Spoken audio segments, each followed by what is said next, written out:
Çin hükümetinin zorla domuz eti dağıtma emri verdiği bildirildi. Bunun üzerine Çin hükümetinde çalışan yetkililerin Doğu Türkistan'da Çin'in Bahar Bayramı öncesi bayramlık domuz eti dağıttığı belirtildi.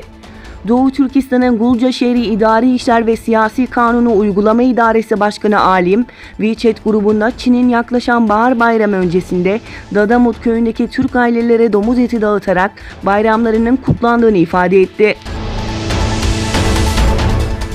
ABD'nin şüpheyle baktığı ve ülkeden uzak tutmak istediği Huawei, diğer ülkelerden de darbe yemeye devam ediyor. Çek Cumhuriyeti Ulusal Siber ve Bilgi Güvenliği Ajansı, operatörleri Huawei ve STE'nin ekipmanını ulusal güvenlik endişeleri nedeniyle kullanmamaları konusunda uyardı. Ayrıca bu sonuca kendi bulgularıyla ve müttefiklerinin bulgularıyla ulaştığını söyledi.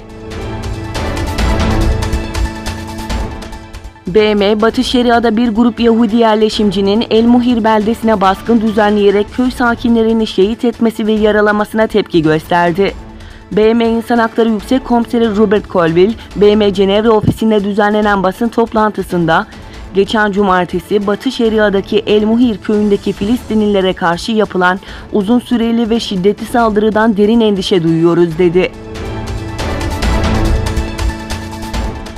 Suriye'deki terör örgütü DAEŞ ile bağlantısı olduğundan şüphelenilen veya ülkeye savaşmaya giden Fransız vatandaşı 130 kişi yargılanmak üzere Fransa'ya getirilecek.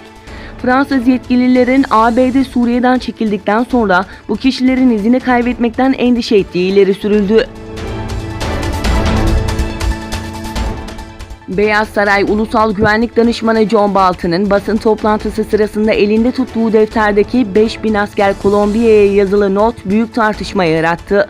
Ayrıca Bolton'un arkasında yer alan haritada Türkiye'nin de aralarında bulunduğu Maduro'yu destekleyen ülkelerin kırmızı ile işaretlenmesi dikkatlerden kaçmadı.